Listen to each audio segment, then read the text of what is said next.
High guys and welcome to my channel. আশা করি আপনারা সবাই অনেক অনেক ভালো আছেন। তো ফ্রেন্ডস, চলে এলাম নতুন আরেকটি টিউটোরিয়ালস নিয়ে। আমরা এবার আপনাদেরকে ইট্যাপসের ধারাবাহিক যে পর্বগুলি আছে সেগুলো আমি আপনাদের মাঝে শেয়ার করব, এবং আশা করি যারা বেসিক থেকে অ্যাডভান্স লেভেলে শিখতে চাচ্ছেন তারা অনেক কিছু এই টিউটোরিয়ালসগুলো থেকে শিখতে পারবেন। আপনাদের জন্য অনেক হেল্পফুল হবে এই টিউটোরিয়ালগুলি, এবং ধীরে ধীরে আমি বেসিক থেকে অ্যাডভান্স লেভেলের সব ধরনের কাজ আমি আপনাদেরকে শেখানোর চেষ্টা চালাবো। তো এই টিউটোরিয়ালগুলো কমপ্লিট করার পরে আরেকটি বিশেষ কথা আমি আপনাদেরকে বলতে চাই। আপনাদের সাপোর্ট যদি আসে তাহলে লাস্টের দিক দিয়ে কীভাবে স্ট্রাকচারাল ডিটেল ড্রয়িং করতে হয় সেটাও আমি আপনাদেরকে দেখানোর চেষ্টা করব। তো আপনাদের সাপোর্ট, আপনাদের অনুপ্রেরণা সামনের দিকে এগিয়ে যাওয়ার পথ আরও সুগম করবে। তো আশা করি আপনারা আমাদের সাথে থাকবেন এবং আমাদের চ্যানেলকে অবশ্যই সাবস্ক্রাইব করতে ভুলবেন না। তো এই টাইপসের বেসিক কাজ থেকে আমরা আস্তে আস্তে অ্যাডভান্স লেভেলের কাজের দিকে যাব।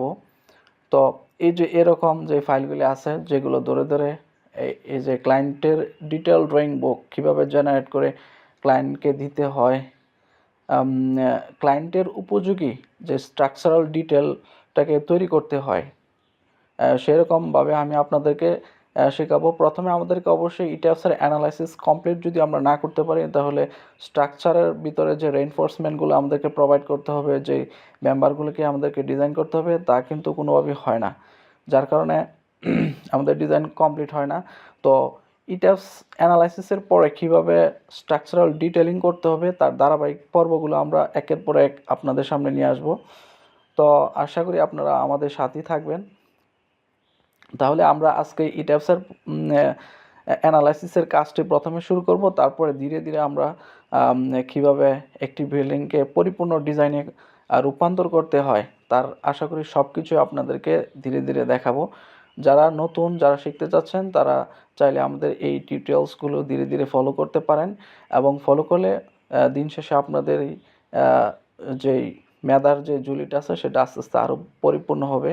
যাদের অনেক কোশ্চেন থাকে, আমরা দেখেছি ইউটিউবে অনেক ভিডিও আছে যারা বিশেষ করে শুধু মাঝে থেকে একটু একটু দেখে তারপর শেষ করে দিয়েছে। এরকম হবে না।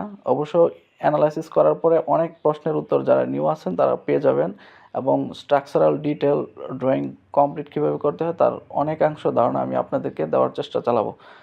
তো ধৈর্য ধারণ করে ধারাবাহিক পর্বগুলো আমাদের সাথে আমাদের চ্যানেলে ফলো করতে থাকেন এবং আমাদেরকে সাপোর্ট করতে থাকেন, এবং আমাদের চ্যানেলকে সাবস্ক্রাইব করে আমাদের পাশে থাকুন। তাহলে আশা করি আরও অনেক কিছু শিখতে পারবেন ধীরে ধীরে। তো আমরা আজকে আমাদের প্রথম যেহেতু ইট্যাপস রিলেটেড টিউটোরিয়ালের ধারাবাহিক পর্বগুলো আজকে থেকে শুরু হবে। এটা হচ্ছে আমরা এই প্ল্যানটিকে আমরা প্রথমে সিলেক্ট করেছি। এই প্ল্যানটি দিয়ে আমরা 5 তলা পর্যন্ত আমরা ক্যারি করে যাব আর কি। তারপর আপনারা আস্তে আস্তে বুঝতে পারবেন এটা দিয়ে 5 তলা ক্যারি করলে। এটা আমাদের যদিও সাইডের একটি প্রজেক্ট ছিল, এটা আমাদের একটা 2 তলা প্রজেক্ট, এটা দিয়ে আমরা কভার করেছিলাম। এখন এই প্ল্যান দিয়ে আমরা 5 তলা পর্যন্ত করব।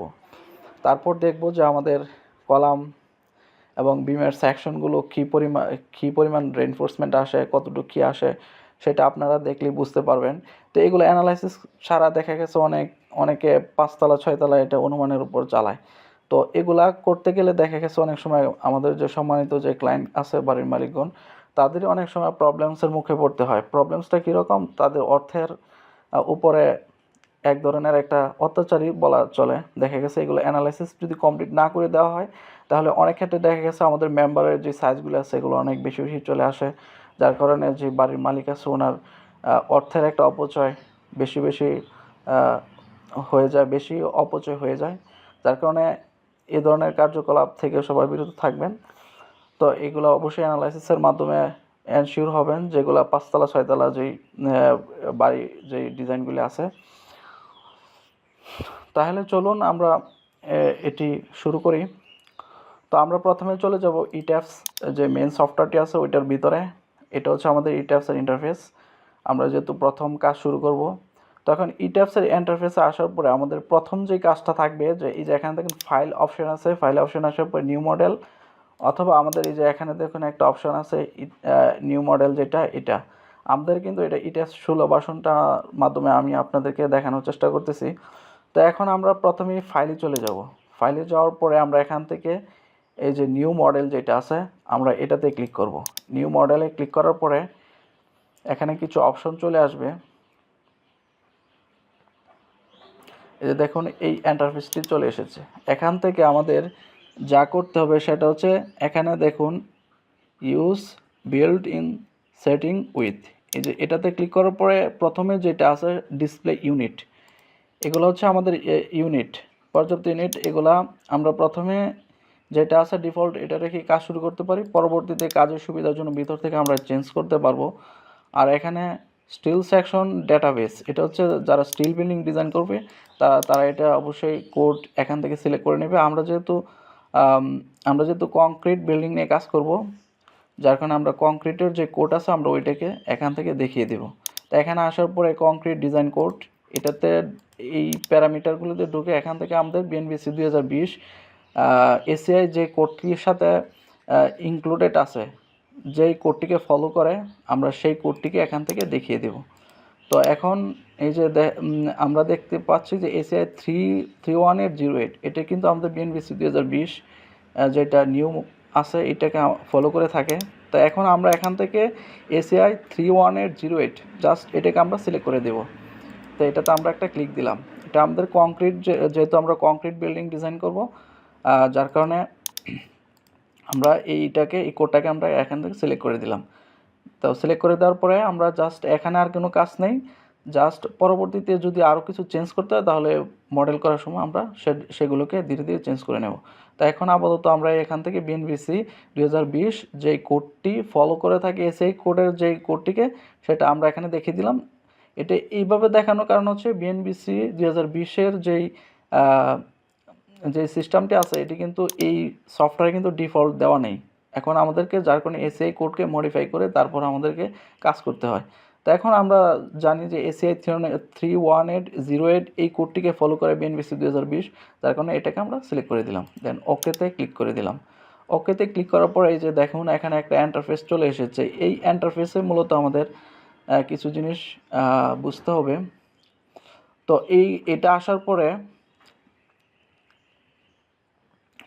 পরে এখান থেকে আমরা এই যে এখানে, আচ্ছা যাক এটা না, এখানে আসার পরে এই যে এখানে কাস্টম গ্রিড স্পেসিং এটাতে যাব। এখানে আসার পরে যে এখানে দেখুন আরও কিছু অপশন আছে, আমরা ধীরে ধীরে এগুলো দেখাবো আপনাদেরকে। তো প্রথমে আমরা এই প্রথম যেটা আছে ইউনিফর্ম গ্রিড স্পেসিং এটাতে চলে যাই। এটাতে যাওয়ার পরে এখন number of grid line in X direction, number of grid line in X direction, number of grid line Y direction, এই দুইটা ডিরেকশন আমাদেরকে এখন ইম্পোর্ট দিতে হবে। ইম্পোর্ট দেওয়ার জন্য এই যে দেখুন এখন আমাদের যে প্ল্যানটা আমরা তৈরি করছি কলাম বিম এগুলাকে আমরা প্ল্যানে যেমন কানেক্ট করেছি, এখন এই প্ল্যান থেকে কলাম বিমের উপর দিয়ে যে আমরা যে গ্রিডগুলিকে ড্র করেছি আমরা সেই গ্রিডগুলিকে এখন ওইখানে দেখিয়ে দেব। তো প্ল্যানে অবশ্যই কলাম এবং বিমের মাঝে দিয়ে আমরা যে গ্রিড লাইনগুলোকে ড্র করেছি সেই গ্রিডগুলিকে আমরা এখন এই ট্যাবসের মধ্যে ইম্পোর্ট করব। গ্রিডের স্পেসিংগুলো আমরা এখন ইম্পোর্ট করব। আমরা অবশ্যই যখন প্ল্যান তৈরি করব প্ল্যানের মধ্যে কলাম যখন সেট করব কলামের মাঝে দিয়ে তো অবশ্যই বিম কানেক্ট হয়। তো আমরা করব কি এই বিমের মাঝে দিয়ে আমরা যে গ্রিডগুলোকে বসাবো সেই গ্রিডগুলিকে আমরা ওইখানে দিয়ে দেব। এখন এক্স ডাইরেকশন এবং ওয়াই ডাইরেকশন দুইটা জিনিস তো আমরা আশা করি সবাই জানি। এটা হচ্ছে আমাদের কি, এটি এইভাবে থাকে এক্স ডিরেকশন এবং ওয়াই ডিরেকশনটা থাকে এইভাবে। এটা হচ্ছে আমাদের এক্স ডাইরেকশন এবং এটা হচ্ছে আমাদের ওয়াই ডাইরেকশন। তখন এক্স হলো এইভাবে, তাহলে আমাদের এইটা হচ্ছে এই যে এই গ্রিডগুলো কি এক্সের দিকে পড়ে গেল, এবং ওয়াইটা আছে কি আমরা জানি যে ওয়াই এভাবে থাকে ওয়াই, তাহলে এই যে এই দিকেরগুলো কি আমাদের ওয়াই ডাইরেকশন। তাহলে এক্সের দিকে যেহেতু এইটা, তো এক্সের দিকে আমাদের গ্রিড কয়টা আছে, 1টা 2টা 3টা 4টা 5টা 6টা। আমরা কলাম এবং বিমের মাঝে দিয়ে যে গ্রিডগুলি ড্র করেছি এক্সের দিকে আমরা কি আমাদের এই প্ল্যানের চাহিদা মোতাবেক আমাদের কয়টা গ্রিডের দরকার হয়েছে, 1টা 2টা 3টা 4টা 5টা 6টা। তো এই 6টাকে আমাদের এক্সের দিকে কি আমরা ইম্পোর্ট করে দেব। এই যে এখানে number of grid line in x direction, তো এক্সের দিকে আমাদের কয়টা, 6টা। এক্সের দিকে কয়টা, 1টা 2টা 3টা 4টা 5টা 6টা। তো আমরা এখানে 6টা ইম্পোর্ট দেব। তো এখানে আমি 6 লিখে দিলাম। Number of grid line in Y direction, তো ওয়াইতে আমাদের কয়টা গ্রিড আছে যেগুলো আমরা কলাম এবং বিমের মাঝে দিয়ে ড্র করেছিলাম। তো আমরা এখন দেখে নিই, 1টা 2টা 3টা 4টা 5টা। তো ওয়াইতে আছে আমাদের কয়টা, টোটাল 5টা, এখানে দিয়ে দিলাম 5টা। আর স্পেসিংগুলি এখানে আপাতত দেওয়া যাবে না, এখানে যদি দেখা গেছে 2টা থাকতো তাহলে এখানে স্পেসিংগুলি দেওয়া যেত। আমাদের স্পেসিংগুলো পরবর্তীতে আমরা এটাকে এডিট করে দেব। তো এখন এই যে এখান থেকে custom grid spacing, grid spacing থেকে আমরা এটা পরবর্তীতে ভিতর থেকে আমরা চেঞ্জ করব, এখান থেকে আপাতত করতেছি না। আর এখানে নাম্বার অফ স্টোরিজ কয়টা, আমরা কয়তলা করব, এখানে নাম্বার অফ স্টোরি আমরা যদি 5 তলা করে থাকি তাহলে এখানে 6 ইম্পোর্ট দিতে হবে। কেন দিতে হবে, দেখা গেছে ফুটিং থেকে আমাদের যে গ্রেড বিম পর্যন্ত এটাকে কিন্তু ইট্যাপস কিন্তু একটি তালা হিসেবে কাউন্ট করে নেয়, যার কারণে এটাকে সহ আমাদের কি 5 তলা হলে এখানে 6 তলা 6 ইম্পোর্ট দিতে হবে। তো আমি এখানে 6 বসিয়ে দিলাম। তারপরে টিপিক্যাল স্টোরি হাইট এবং বটম স্টোরি হাইট, এই বটমটা হচ্ছে মূলত আমাদের যেই ফুটিং থেকে গ্রেড বিম পর্যন্ত যেই লেন্থটা আছে, তো এটাকে আমরা এখানে বসিয়ে দিচ্ছি, আমরা অনুমানে 8 ফিটই ধরিয়ে দিলাম। আর টিপিক্যাল স্টোরি হাইট, উপরে তালার স্টোরি এখানে 11 ফিট অনেকে করে, আবার 10 ফিটও দেয়, তো আমরা আপাতত এখানে 10 ফিটই ধরে দিচ্ছি। এখানে আপনি যত ফিট দিবেন এটাকে এখানে ইনপুট করে দিবেন। তারপর আমরা এখান থেকে গ্রিড অনলি সিলেক্ট করে দেন ওকেতে ক্লিক করে দিলাম। ওকেতে ক্লিক করার পরে আমাদের একটা ইন্টারফেস এখানে চলে আসবে।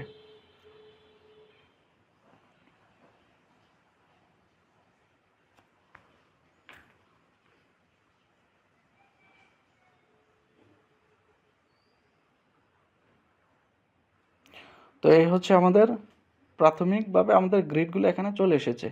তো আমরা পরবর্তী পর্বগুলিতে ধারাবাহিকভাবে এগুলো আরও দেখানোর চেষ্টা করব। তো আজকে মোটামুটি প্রায় 10 মিনিট প্লাস টিউটোরিয়ালের ডিউরেশন হয়ে গেছে। নেক্সট পর্বে আমরা এগুলো মডিফাই করে করে ধীরে ধীরে আরও দেখতে থাকব। তো দ্বিতীয় পর্বের আমন্ত্রণ জানিয়ে আমি আজকে এখানেই শেষ করতেছি। আল্লাহ হাফেজ।